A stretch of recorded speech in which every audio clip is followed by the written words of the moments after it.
اعوذ باللہ من الشیطان الرجیم بسم اللہ الرحمن الرحیم۔ اللہ تبارک و تعالیٰ کے نام سے شروع جو بڑا مہربان اور نہایت رحم کرنے والا ہے۔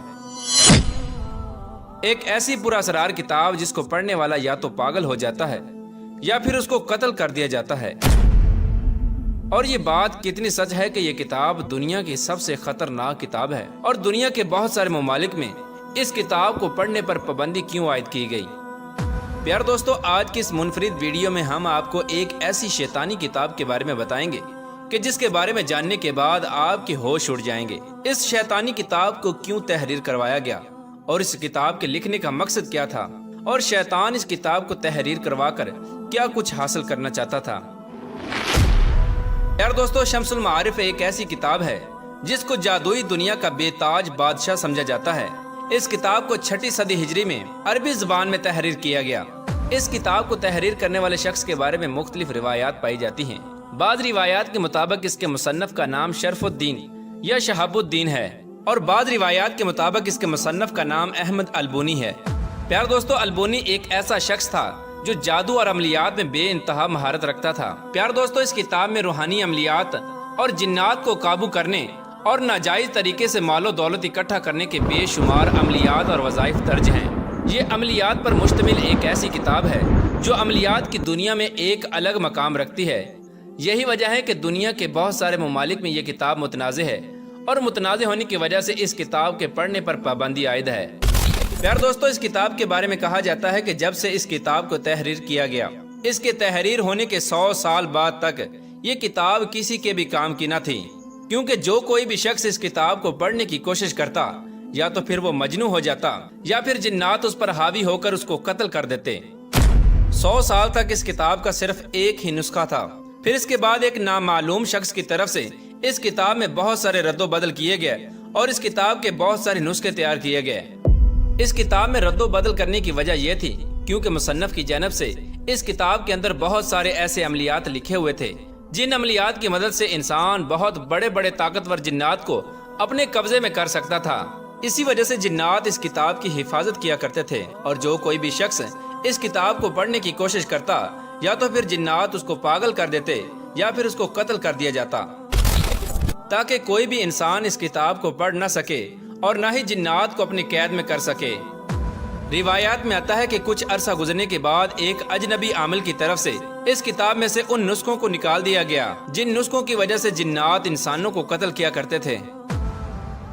لیکن اب بھی اس کتاب میں کالے جادو اور جنات کو قید کرنے کے بہت سارے عملیات ہیں۔ یہی وجہ ہے کہ کوئی بھی انسان اس کتاب کو ٹھیک طرح سے سمجھ کر پڑھ نہیں سکتا، اور جو کوئی بھی شخص اس کتاب کو سمجھنے کی کوشش کرتا ہے وہ پاگل پن، مرگی یا جنون جیسی بیماریوں میں مبتلا ہو جاتا ہے۔ پیار دوستو، کہا جاتا ہے کہ 6 صدی ہجری میں یہ کتاب محمد بن علی بن زاہد کے قبضے میں آ گئی۔ یہ شخص بہت ہی مالدار تھا، اور مزید مال کے حصول کے لیے اس شخص نے ایک بہت بڑی رقم ادا کر کے اس کتاب کو اپنے قبضے میں لے لیا، تاکہ وہ اس کتاب میں موجود شیطانی عملیات کو پڑھ کر مزید مال و دولت اکٹھا کر سکے۔ اس کتاب کو خریدنے والے شخص کا یہ بیان ہے کہ جب بھی وہ اس کتاب کو کھول کر پڑھنے کی کوشش کرتا تو اس کے سامنے ایک سیاہ رنگ کی عجیب الخلقت مخلوق ظاہر ہو جاتی، جس کی جسامت کی سیاہی کو دیکھ کر اور اس کے چہرے پر چھائی نحوست کو دیکھ کر یہ شخص بے ہوش ہو جاتا۔ اس شخص نے بہت دفعہ اس کتاب میں موجود عملیات کو کرنے کی کوشش کی، لیکن وہ ہر بار ناکام ہو جاتا۔ ہر بار کی ناکامی کے بعد اس شخص نے اس کتاب کو ایک عالم دین کے سپرد کر دیا۔ پیار دوستو، جس دور میں بھی یہ کتاب موجود تھی، ہر دور میں شیاطین اور جنات اس کتاب کی حفاظت پر مامور تھے، کیونکہ اس کتاب میں تحریر ایسے عملیات موجود تھے جس کی وجہ سے وہ جنات انسانوں کی قید میں آ سکتے تھے۔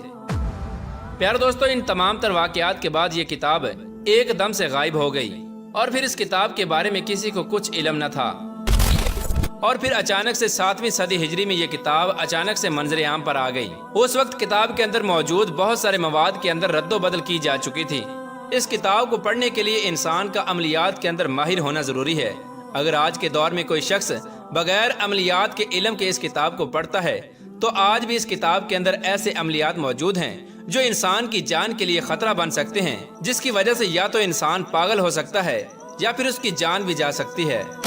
کیونکہ اب تک اس کتاب کو جس نے بھی پڑھنے کی کوشش کی ہے اس کو بہت ساری آفات اور مشکلات کا سامنا کرنا پڑا ہے۔ اس کتاب کی عجیب بات یہ ہے کہ جو کوئی بھی اس کتاب کو پڑھنے کی کوشش کرتا ہے تو اپنے پہلے کی زندگی کے بارے میں بھول جاتا ہے، اور اس بات کو بھی بھول جاتا ہے کہ وہ کون سا ایسا عمل کیا تھا جس کے کرنے کی وجہ سے جنات اس پر حاوی ہوئے تھے اور جس کی وجہ سے یہ مجنون ہوا۔ پیارے دوستو، اس کتاب کو سمجھنا یا پڑھنا ناممکن سی بات ہے، لیکن تاریخ کے اندر ایک ایسے شخص کا بھی ذکر ملتا ہے جو کافی حد تک اس کتاب کو پڑھنے اور سمجھنے کے اندر کامیاب ہو گیا تھا۔ روایات کے اندر اس شخص کا نام السائی بیان کیا گیا ہے، اور یہ شخص اپنے دور کے اندر السائی کے نام سے مشہور ہوا۔ یہ شخص یمن کے قدیم علاقے اودن میں رہنے والا تھا، اور یہ کتاب 10ویں صدی ہجری میں اس شخص کو ملی۔ اس شخص کے مطابق جب ابتداً اس کتاب میں موجود عملیات پر عمل کرنے کی کوشش کی گئی تو شیاطین اور جنات کی طرف سے اس شخص کو روکا گیا، کیونکہ اس شخص نے ایسے عملیات پر عمل کرنے کی کوشش کی تھی جو کہ بہت زیادہ خطرناک اور متروک تھے۔ شروع میں جنات نے اس شخص کو عملیات سے بہت روکنے کی کوشش کی،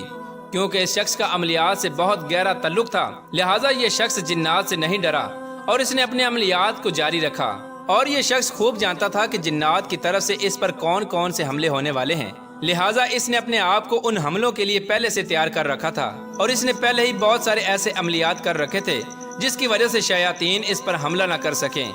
یہی وجہ تھی کہ یہ شخص بڑے بڑے جنات کو اپنے قبضے میں کرنے کے آخری مرحلے میں داخل ہو چکا تھا۔ اس مقام پر پہنچنے کے بعد جنات نے اس شخص کو مات دے دی، اور یہ جنات کو قید کرنے میں ناکام ہو گیا۔ یہ وہ واحد خوش نصیب شخص تھا جو جنات کے ہاتھوں بچ نکلا اور جو قتل ہونے سے بچ گیا۔ جب شیاطین نے اس شخص پر حملہ کیا تو یہ شخص بے ہوش ہو گیا۔ ہوش میں آنے کے بعد اس شخص نے بتایا کہ حیرت انگیز طور پر وہ اس بات کو بھول چکا ہے کہ اس نے کون سا ایسا عمل کیا تھا جس عمل کے کرنے کی وجہ سے شیاطین اس پر حملہ آور ہوئے تھے، اور وہ کتاب کا کون سا حصہ اور کون سے الفاظ تھے جو بے ہوش ہونے سے پہلے یہ پڑھ رہا تھا۔ ہوش میں آنے کے بعد اس شخص کی جان تو بچ گئی، لیکن اس شخص کی حالت یہ تھی کہ یہ اپنی پہلی زندگی میں ہونے والے واقعات کے بارے میں کچھ خبر نہیں رکھتا تھا، اور وہ سب کچھ بھول چکا تھا۔ پیار دوستو، بعض مصنفین کی طرف سے یہ دعویٰ کیا جاتا ہے کہ اس کتاب کو شیطان نے خود کسی اجنبی شخص کے جسم میں داخل ہو کر اور اس کے جسم پر قبضہ کر کے لکھوائی تھی، تاکہ انسان مال و دولت کے لالچ اور ہوس میں مبتلا ہو کر اس کتاب میں موجود خلاف شرع عملیات پر عمل کر کے اللہ تبارک و تعالیٰ کی وحدانیت سے دور ہو کر کفر و شرک کے اندر مبتلا ہو کر مریں اور جہنم کے مستحق قرار پائیں۔ کیونکہ اسلام کے اندر جو کوئی بھی کالے علم کی عملیات کرتا ہے وہ شریعت کے دائرے سے باہر ہو جاتا ہے، اور شیطان کا ازل سے مقصد ہی یہی ہے کہ وہ انسان کو راہ حق سے دور کرے اور کفر و شرک کے اندر مبتلا کر کے اس کو واصل جہنم کر دے۔ اللہ تبارک و تعالیٰ سے دعا ہے کہ اللہ تبارک و تعالیٰ ہمیں نفس و شیطان کے شر سے محفوظ فرمائے اور نیک اعمال کرنے کی توفیق عطا فرمائے۔